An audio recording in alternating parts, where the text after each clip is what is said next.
by any accounting, lost the strike. We didn't win anything, really. That strike paid dividends down the road.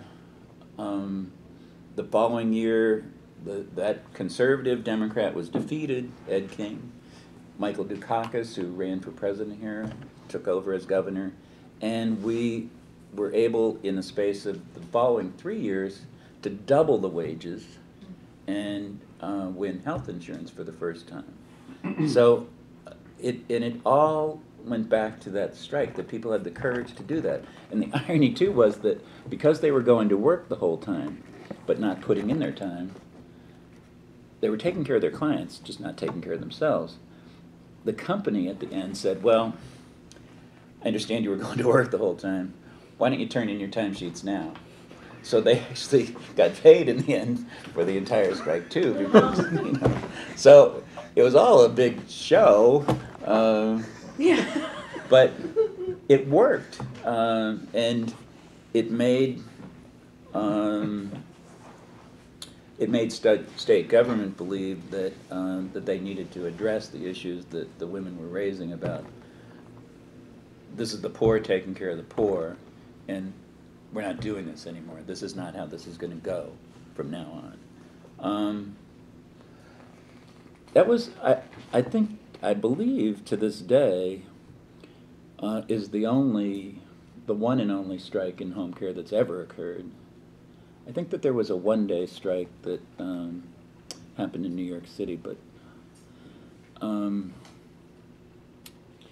well, it's virtually, as I think you've adequately proven, it's virtually impossible to win a strike like this. it is. Yeah, so it's not like we send out a lot of. We don't do a lot of these pamphlets how to do a home care strike. That's right. No. And we wouldn't have done it if we weren't desperate.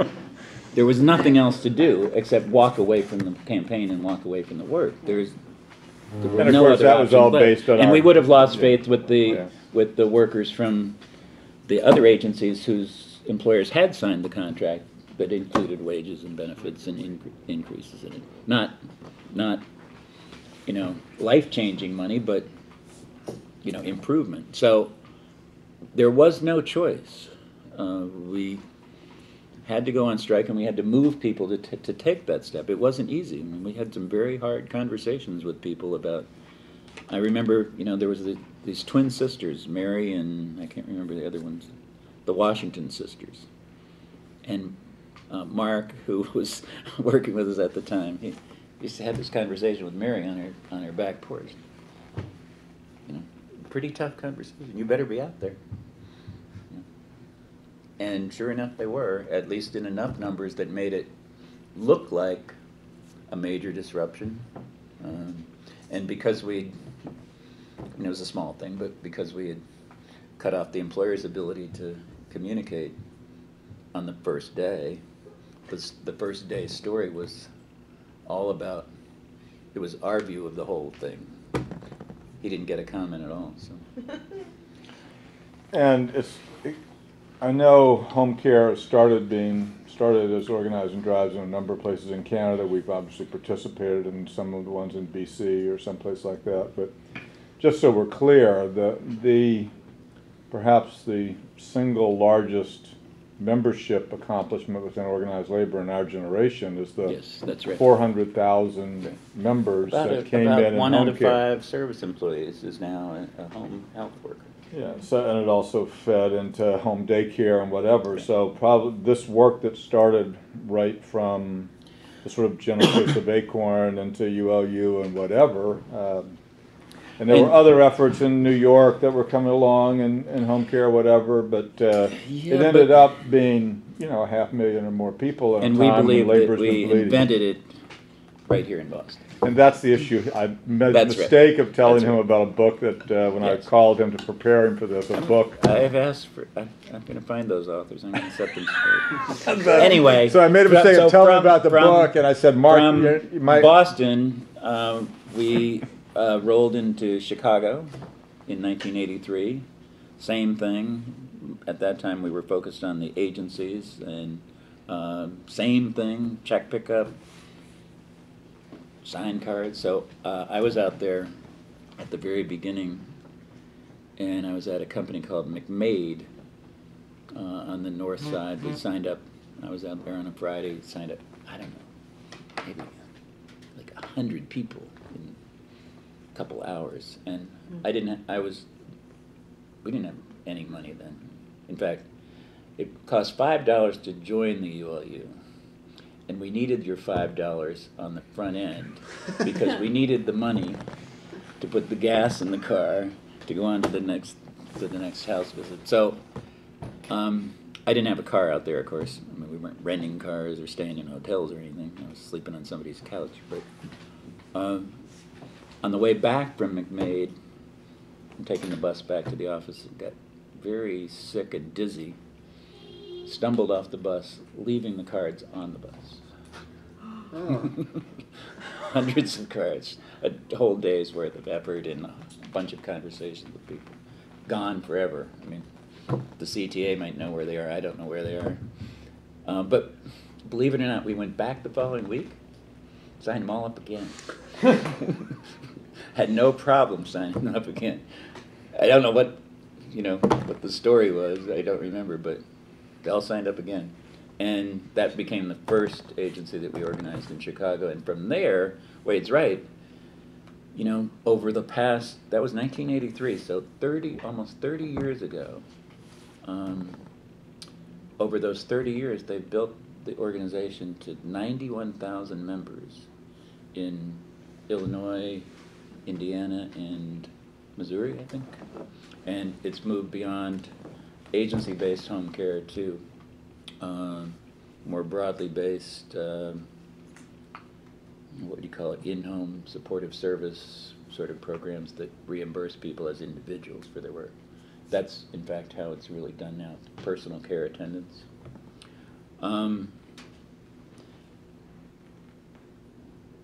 They moved beyond home care into child care. A lot of child care here is provided by agencies, profit and not-for-profit, but a lot of it, too, is provided by single people taking care of up to 6 kids in their own house.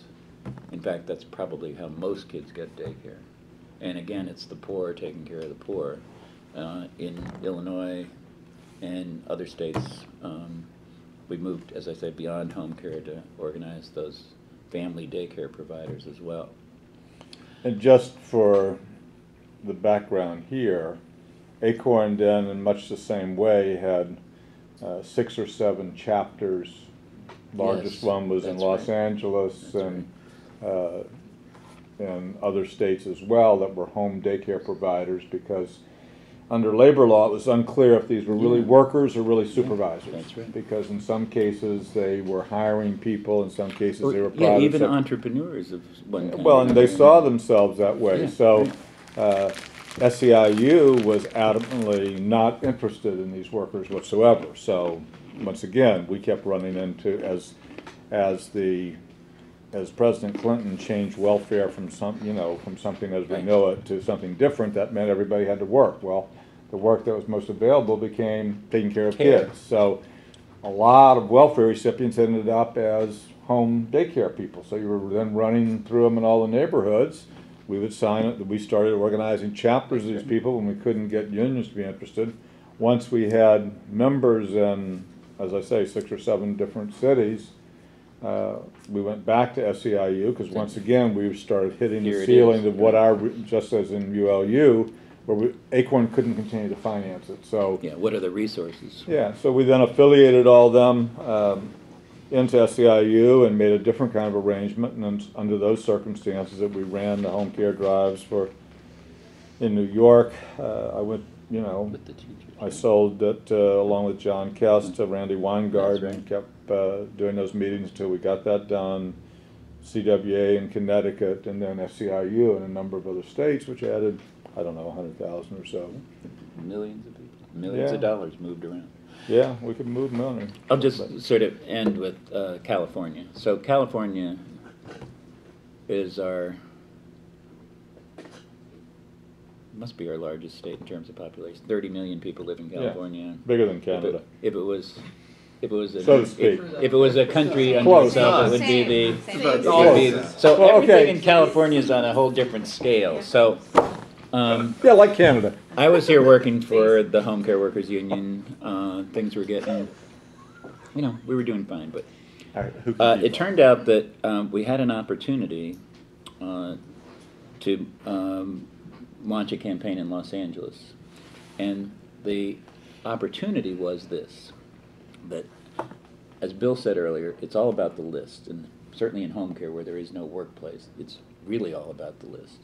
So we had come by a list of 40,000 people working as home health care workers in Los Angeles. And we were eager to get out there and start seeing if they wanted to do something about that and form an organization. So we got there in, I think, started the work in August of 1987, and we had the list, and we started with zip code meetings in South Central Los Angeles. And the workers were so dense that a zip code, which is only like 2 blocks this way and maybe 8 blocks this way in South Central, we were turning out people to these zip code meetings in the hundreds. And our organizing director at the time, who was, this is how things come full circle.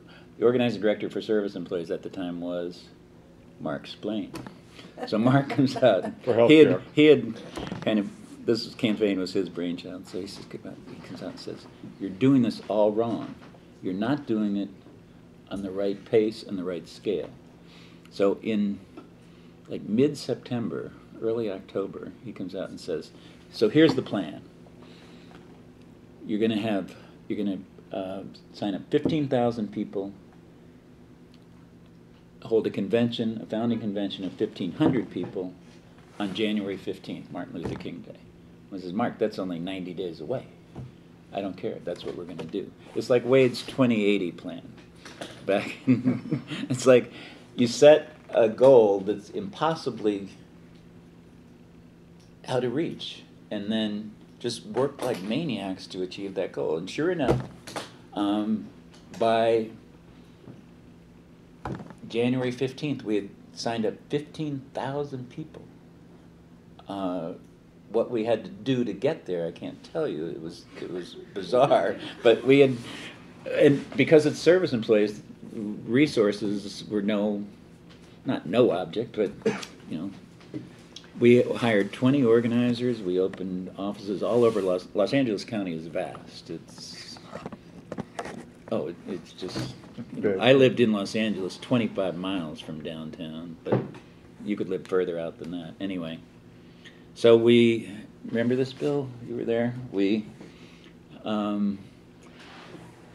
would recruit leaders and activists to come into the office, which we had stocked with telephones, and they would call people up. "Hi, I'm so-and-so, I'm a home care worker like you. I want you to join the unions." People say, "Damn right. Where do I sign?" So, "Well, funny you should mention that. You're home right now, right?" "Yeah." "So you're going to be home for the next half hour?" "Yeah." "So stay right where you are. Somebody will be over to see you." And so we had people like Domino's Pizza who would go out in their car, catch the person, sign them up, bring the card back. And that way, we collected, as I said, 15,000 cards. We also, broke the county up into 3 areas. Each area was responsible for producing 500 people for the founding event. And each area, sure enough, came in with their 500. And the event was a huge success, a lot of publicity. Jesse Jackson was the sort of keynote speaker. This thing was off and running until it wasn't. So, because it's the in-home supportive service system, and there is no employer, this isn't an agency-based thing. The program worked this way. The state provided the money, the counties did the social work and approved people for care. Yeah, you're impaired enough, and yeah, you get this many hours, and blah, blah, blah, blah, blah. And then the worker, the actual home health worker, was hired by the client. Who's the employer? Who do we bargain with? Where do we go to get paid around here? It took another 10 years until 1998 to resolve that question. And like the Contract Buyers League, I was long gone. But God loved the people who stayed there, and God loved Andy Stern for staying with it and continuing to resource that campaign, because what the workers did over a 10-year span was raise money through, I don't know, bake sales and all the different ways that you raise money to sustain the organization. They ran an exchange, a kind of a hiring hall that provided value and service to their coworkers. That sustained them. And they worked on the politics of finding an employer. The idea was that they would create home care authorities in each county that would act as the employer of record and with whom you could bargain. And it took until 1998 to get all that done in Los Angeles. And one day I was working on Hot Rock, I guess. Mm-hmm.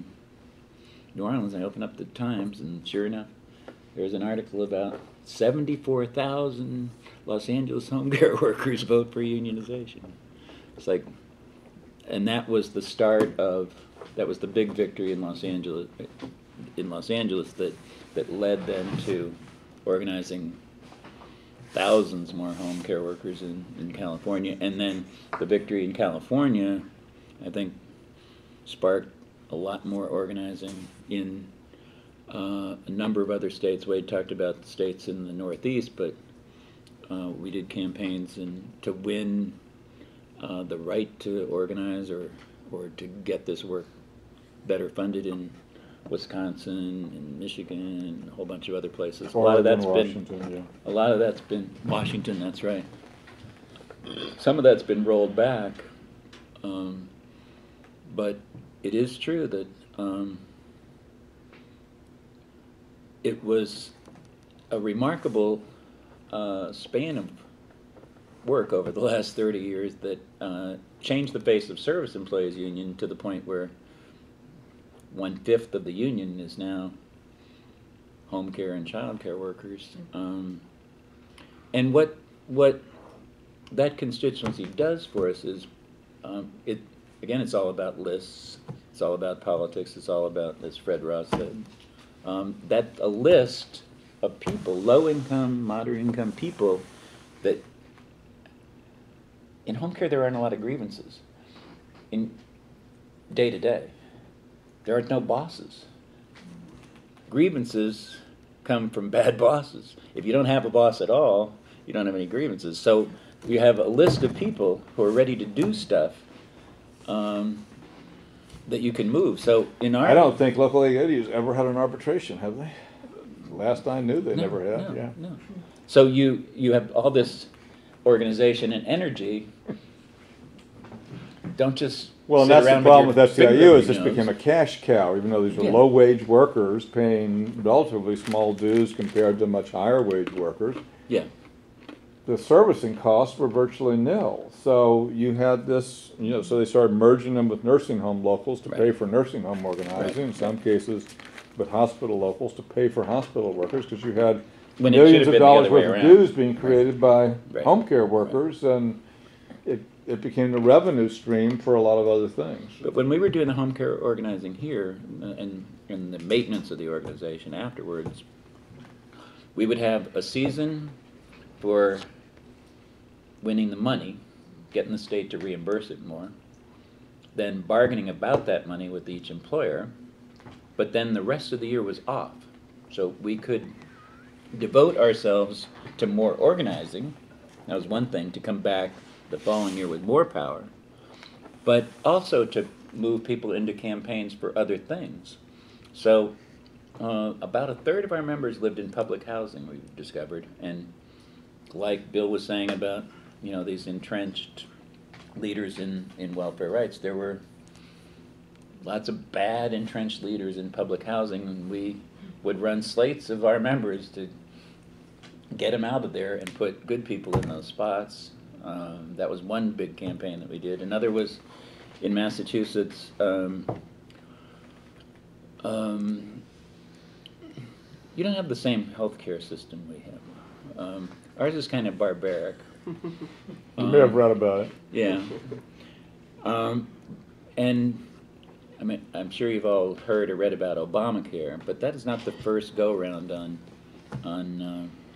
universal health care. We passed universal health care in Massachusetts. Before there was Obamacare, there was Romney Care here in Massachusetts. But even that wasn't the first. Before that, there was universal health that was passed in 1988. And that was the result of a coalition that the home care workers played a very key part in, since they had no health insurance, to fight for, I guess you could call it Dukakis care, universal health, great law. None of it actually, well, I shouldn't say none of it. Most of it never came into actual being because a recession hit in 1990. The Republican legislature repealed most of it, and it never came about until many years later. But we would always have a campaign. You can't have people, your organization will wither and die if you don't have a campaign to throw people into. I guess we would have campaigned for, I don't know, anything. Doesn't matter. It does matter in the sense that winning matters because winning builds organization. But let's face it, collective bargaining is never going to produce, for low-income workers, is never going to produce life-changing money. It's about incremental change. I mean, we're proud in our local here that we just settled our master contract in cleaning.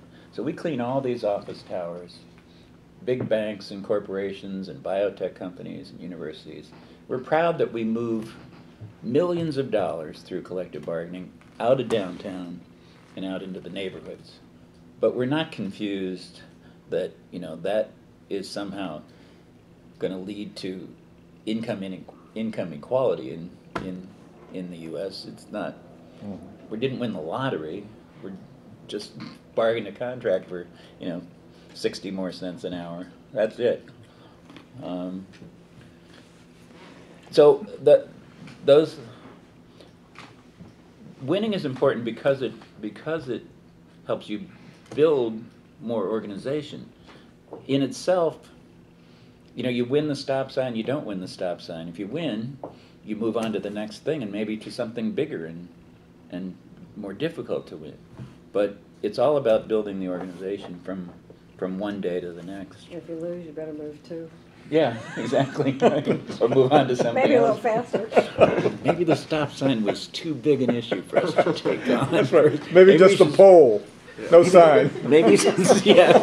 Let's take some baby steps here with this That's right. organization. The So- vacant house, These, there's a million stories, and I'm sure we could keep going, but I wanted to at least stop for a second and see other questions or thoughts. Were you about to ask one? I thought I heard one coming out of the side of my ear, Alex. No, I was just saying Romney Care with in unison. Oh, Yeah. okay. So The Romney Care that he amen tried to chorus run away over here from. from Alex. Right. Questions, comments, thoughts? Marcus? Yeah, I could always ask questions. You guys always know. I guess what I'm wondering is, it's like, you all have been doing this for like 45 years. And my question, I guess, would be like, over that time, the question, have changes in the political and social culture of the times, or over that time, affected the ability to actually organize people?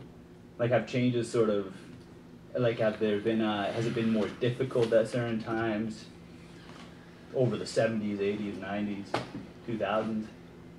Like, the methodology has really remained the same. Like, what do we have to do to get? No, they don't really.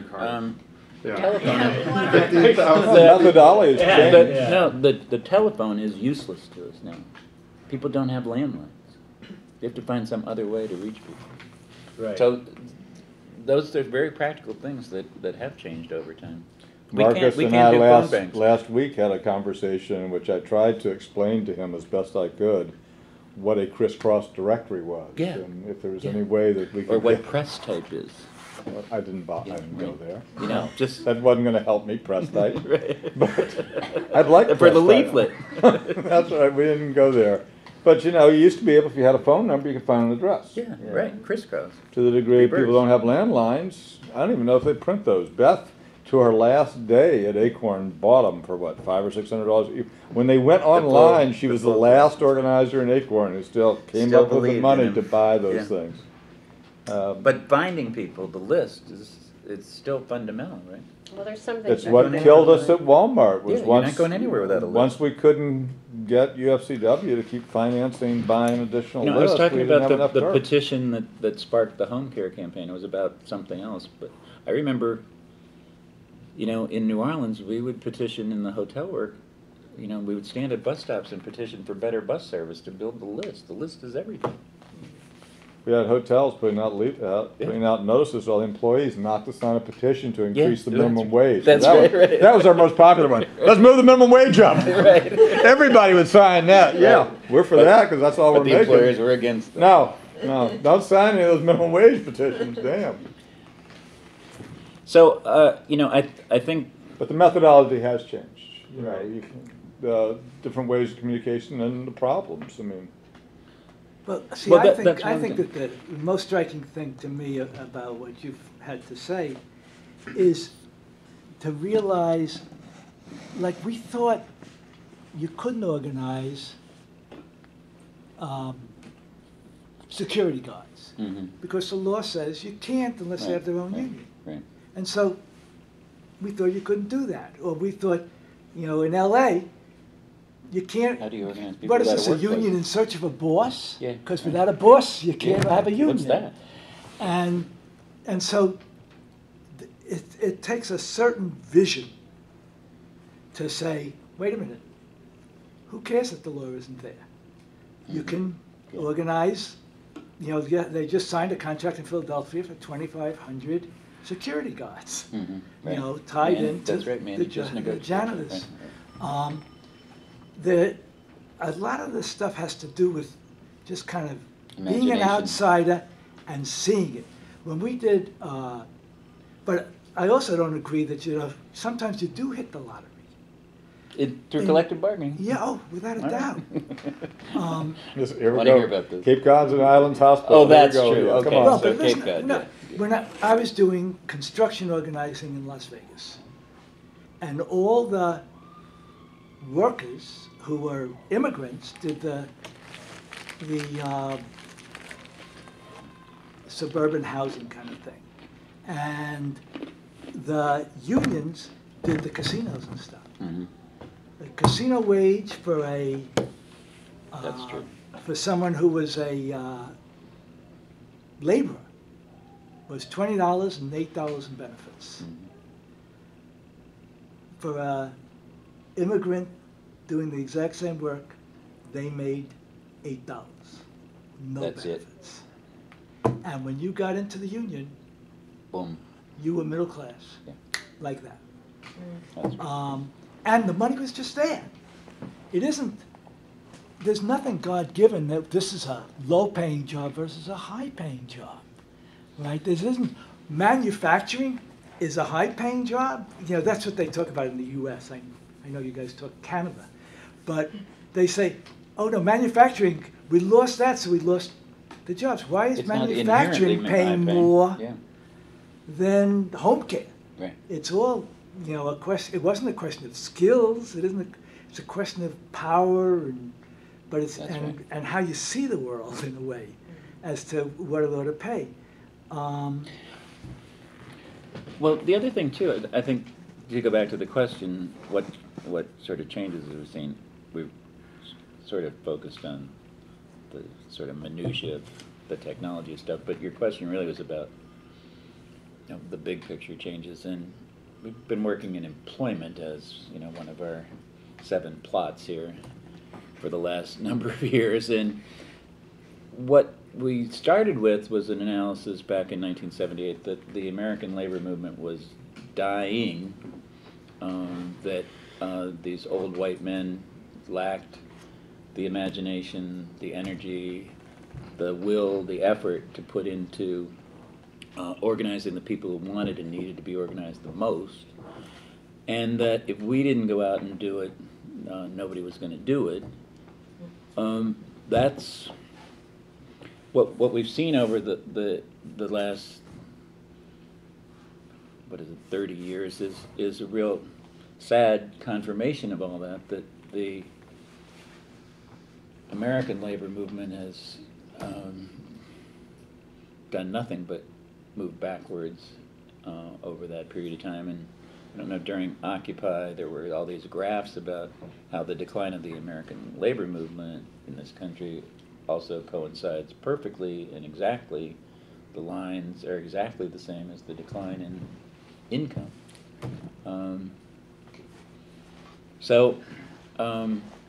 I think that's the biggest thing that we've seen, that the sea that we swim in is even more polluted these days. Michigan, Wisconsin, Indiana, all that. Ohio, than it was, even worse than we imagined it to be in our worst nightmares back in 1978. We just thought they were old and fat and lazy.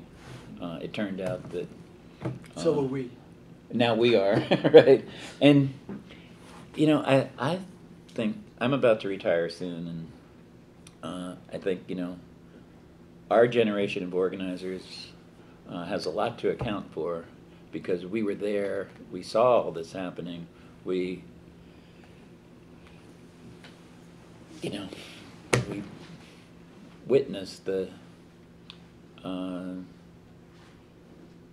long, slow slide and weren't able or couldn't stop it or reverse it.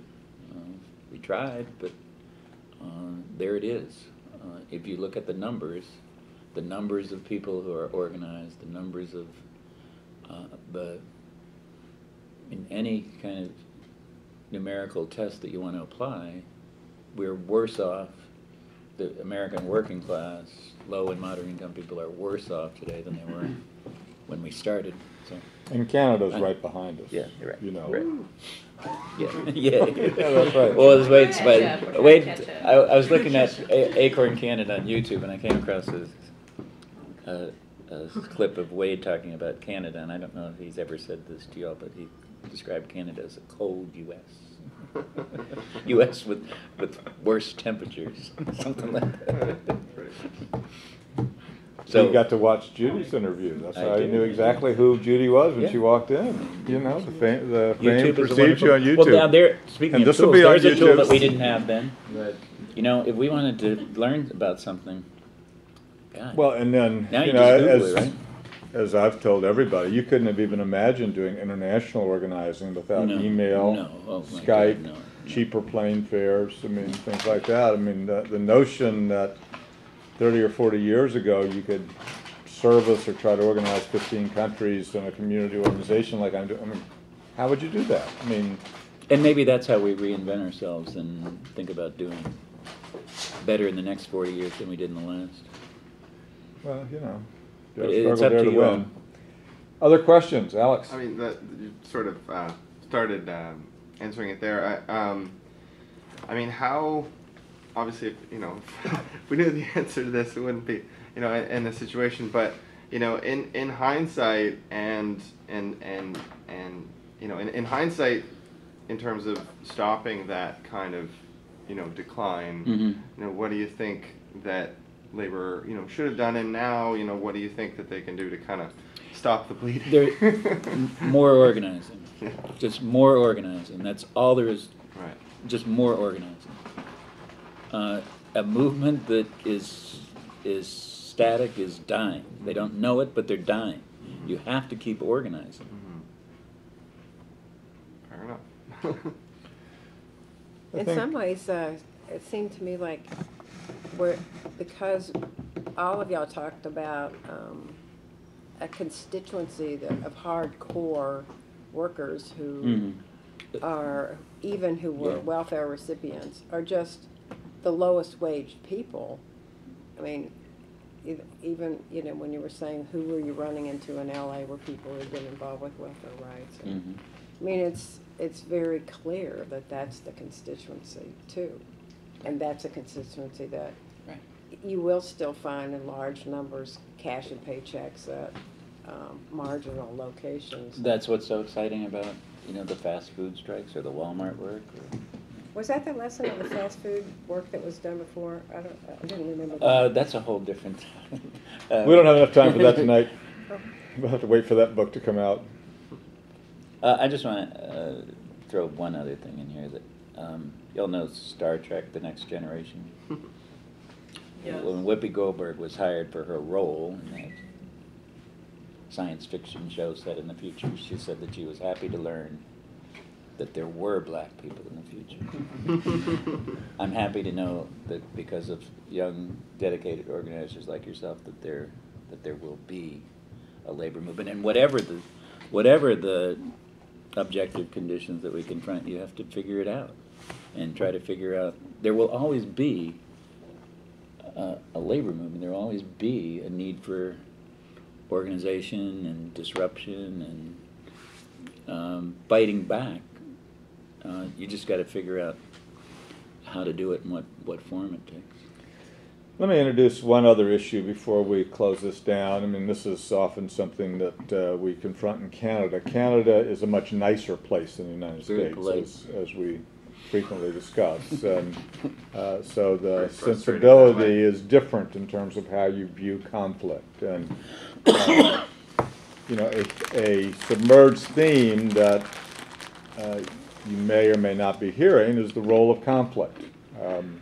When Bill talks about, you know, sort of widely taking abuse from leadership or the problem with mothers for adequate welfare, these are all the worst kinds, or, you know, how I left welfare rights and decided I was going to start ACORN. These were the worst kinds of conflict. I mean, you know, and after this one election broke up because somebody yelled that somebody had a knife, and all of a sudden they were out of there. Mother McKeever started yelling, who was one of Bill's old Ma people. Not Bill's old Ma, but, you know, he knew well from the Ma's thing. We didn't push her off the bridge, and we should have. But once she yelled knife, it was only who was left. And all the Massachusetts, the Boston people left, and the Springfield people were disciplined enough to stay, and so they elected this leader. Well, then you had crazy, what's her name, Bartley, going up and down Rutland Square with a She gun. just died. Well, may she rest in peace, but yelling Rackley with her gun, you know, as I looked out the window, you know. So you had the ability to handle conflict. Bill got his local in the Cape in a very interesting way, and I don't know if there's a short way to tell the story, but in terms of talking about how you sometimes have to take risk and get involved in conflict, I don't know if you want to tell that story or not, or I'll just tell it very quickly, either way. Go ahead. So Bill was, as he described, he, you know, ended up going into SEIU. There was, you know, SEIU is SEIU then or now, and so there were various leaders involved, and they had an election. And in the election, you're required under labor law in the United States to have an election every 3 years. It's got to be a secret ballot election. It came to Bill's attention that they padded the ballots for that particular election, so that the existing officers can be reelected. Well, in the normal practice of the labor movement, that's just the way things go. Look the other way. You look the other way. It just didn't happen. That's just, you know, something you do to the members. But coming out of a different tradition, Bill just decided he would be 100% prick about it in the way that we had come up in our culture, which was not that culture. So he then, you know, said he was going to make it public that they had stolen the election. He tried to go through the system, tried to appeal down to the international leadership. Nothing was happening. So then, in a you know, wild and crazy move, he started deserting, filing desert petitions on the units he'd organized in different places throughout Massachusetts. Wow. so that he was basically willing to say, you want to run a union that's corrupt and you're going to look the other way on leadership in the elections? Fine, I will actually disorganize these units I've organized, and the Cape was one of them. I don't know how many units it ever was that you, but he started filing these petitions to pull them out of SEIU. So then, to jump forward, when he says he ended up, running a local on the Cape, well, they basically carved out, this guy is too much crazy for us to deal with, and he's pulling out these units. He ended up cutting a deal with him. Okay, if you keep your units in, you can have a local, we'll let you stay on the Cape, and here's the, the Great Wall of China will draw around Massachusetts. It says, you better have a visa to come in past Route 128 here or anywhere near, Boston teaching hospitals, which is what Mass General was. He talked about, you will never set foot there. Right. They can just be unorganized for the rest of time, but you can be here on the Cape for, I don't know, 25 years until they left. Yeah.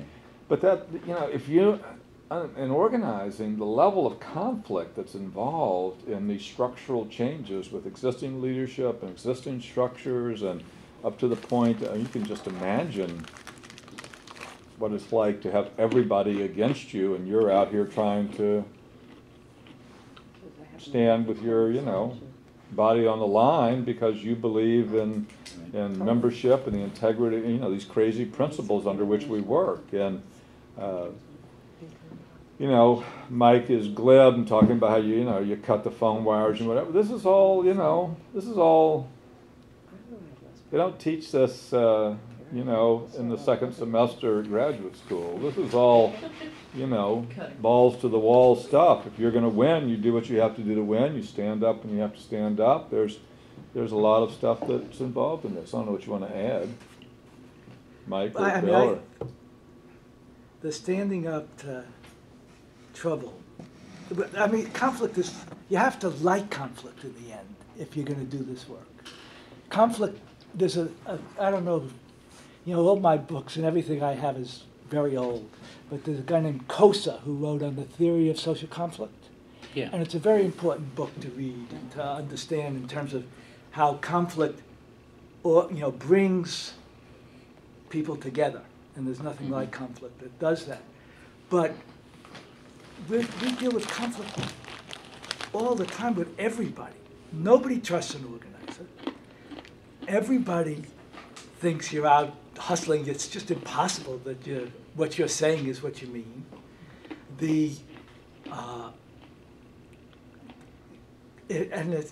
As a union, I was head of a local union, but I was day to day. I would, work. If a worker had a problem, we'd go in. I'll give you a terrible but typical story for me. I get a call in the office saying, oh, the supervisor in medical records put this nasty letter behind a closed bulletin board saying that we're all lousy workers. And this is terrible, and, we're all women, and What is the union going to do? we can't, what are you going to do about this? So I go rolling in Where's and this letter? find the supervisor, and in front of everybody I say, you see that thing? If that isn't down by noon, I'm going to come in here, bust that thing open, and take it down. At noon, I have a screwdriver that big, and I go rolling in, and I bust open the thing, and it's down. Oh, you've already broken it then? I know. Okay. The supervisor caved, and I didn't know it. Nobody said a word. I hate when that happens. And so I'm there, broken glass, the whole thing. no. The supervisor Bill, comes Bill. out and says, you asshole. Now you're responsible for breaking that. Right. And You're gonna break there's that, a 50-year-old hated woman supervisor. And I was trying to just get the hell out with a little dignity. right. And I turn around when she says this, and she's carrying her papers like this, and I take the screwdriver and I go whack, and knock the papers out of her hand. That's all I did. That's assault and battery with a deadly weapon. Isn't it? And it was like $10,000 for lawyers, but that kind of day-to-day conflict was all the Yeah. time. This is why Judy does not let you carry a screwdriver That's on the right. doors. So this is Could a be in your story. tool belt. Now you know the practical application. Right. You're not allowed to carry a screwdriver. The personnel director at Cape Cod Hospital said to me, "You have created havoc in this hospital. Nobody has respect for anything. We can't function because of the way." And people would hold meetings in the During work, cafeteria right. on work time for everybody. They would just hold big meetings. And, you know, I wouldn't even be there. People would just Yeah, right. set them up and do them. And it just, Chaos. it was chaos, total chaos. And and one of the reasons that we were very successful in really changing wages and benefits to go from poor people to not poor people was because we fought every day. We didn't get a contract and then wait 3 more years for the next contract. That's right. We had all these health issues. You know, they had to take people for free. Mike worked down there one time where they were putting liens on people's homes. These Canadian people don't. You'll scandalize Oh. them. But at Cape Cod Hospital, if you didn't pay your bill, they would come after your house Oh, wow. and take your house away. That is barbaric. But the people really turned out when we had the list, because Yeah, the list we got is the right list. there. Yeah. From the courthouse. You know, and if you look at this one, there's a picture in here of that demonstration that really Mike put together. Are there any more of those? Yeah, There look, should who be. needs, Yeah. You didn't get who one? needs one? I Who- got the yellow one. This one, this picture, Oh, yeah, that was amazing. Remember Maureen Ridge? Here, Toronto. I've seen her Friday, yeah. Yeah. But, no, it's a, but they were, So they were hospital workers and they were union members and they were focused on that, but that's not all they did. They, remember the Bob Hope thing? They would campaign on all sorts of health issues on Cape Cod about all sorts of things. You can't, and maybe that's what happened to the American labor movement. You sign the contract. We just signed a 5-year agreement with the cleaning contractors. If we, Well, now we know why you did it. That But- way, if they change right to work, you've got dues for that's, 5 years. there's that, right? it's an illegal But clause now. if we No, not as just, long as you have a contract in effect. Really? if we just do nothing with those 14,000 people for the next 5 years, we're not, Wall Street Journal says UAW. it's still set a until massive 2014. missed opportunity for one thing, but it would be criminal. And maybe that's what accounts for the decline of the American labor movement, that between contracts, all they ever did was grievance work, which, one-on-one work, which is the kind of service work that you have to do, I suppose, to maintain an organization at some level, but it doesn't build organization. An injury to one, it turns out, is not an injury to all. It's an injury to one.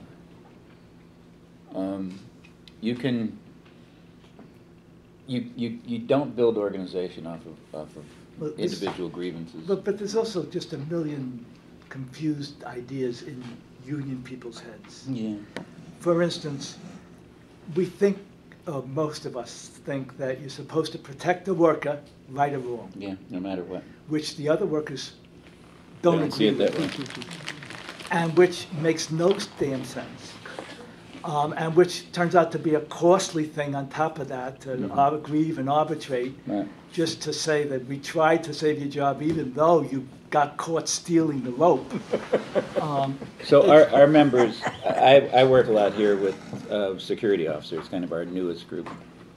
And we just signed a contract for 1,000 downtown security officers several years ago, 4 or 5 years ago. First grievance pops up, kid calls up and says, "They fired me." I said, "For what?" I said, "They said I was sleeping on the job." I said, "Were you?" He said, "No." "Well, shit, we're gonna grieve this." We go into the meeting with the HR director. He says, "Here's the disc, let's fire it up." Puts it in the thing. Here's our boy.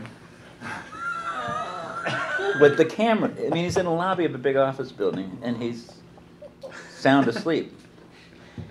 1 hour. goes by. Oh. You know, he fast forwards another hour, 3 hours, 4 hours, 5 hours, 6 fucking hours of a kid sleeping. This is the Andy Warhol once made a movie called Empire, 24 hours of a static shot of the Empire State Building. That's what this was. So I say, well, okay, so I know it looks bad. we're going to step outside for a minute. So I say to the kids, I said, so, I don't know, you saw the same thing I saw, right? He says, what do you think? She said, I think I see a future in retail. Said, you got it in one. We're not going to spend the members' money to arbitrate that. I mean, what independent third party would say it's okay for a security officer whose job is to be alert to sleep for 6 hours and there's security? No, that doesn't work. That doesn't work at all. I would like that amount of sleep anywhere, 6 Yeah, right. hours at this point. Do you ever get 6 straight hours? No, and I don't like it, Mike. Okay. Well, come to work for us. But you know, here's one one of the questions raised in the book you just read, Caring for America, is this new model of political unionism. And one of the arguments they make in the epilogue, if you got that far, was what do you do with all these giant formations? These lists Can of you low-income build, people. huh? Lists of low-income people. Can you Well, no, do- these unions that have, you know, whatever you want to claim, 1199 has 350,000, or home care units with 150,000. How do you build? Bill used to be legendarily at Cape Cod Hospital. If you were in town, you'd go there every damn day. You would go to the hospital. Right. So how do you build the kind of deep organization, for example, that they had at 767 in one of these mega locals that is halfway, you know, has 20 states involved and Right. 30 cities, and how do you do that? Is that a valid concern? Well, it's not home care, but think about this too. In home care, every worker brings with her, usually, because they're all women, her own workplace. Each worker equals a workplace, or maybe 2. They see 2 clients a day. At Cape Cod Hospital, everybody worked in one building. There were shifts. You know, you could go there and see people. In cleaning,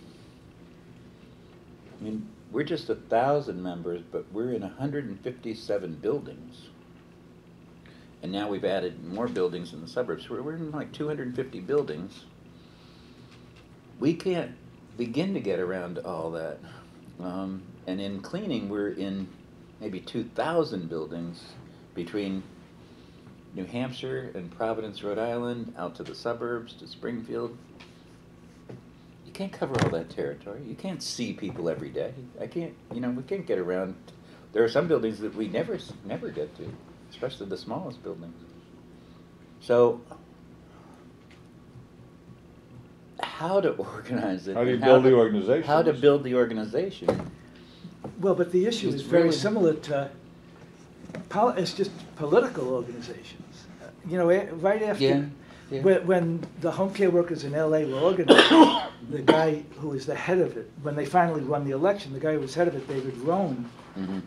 really had this vision of organizing those workers by precincts. By neighborhoods, yeah. You know, That and would, they- that would be the way to do it. You know, and with unions, you could theoretically, you have lots of places where there are large numbers of union members, and theoretically, they could be organized.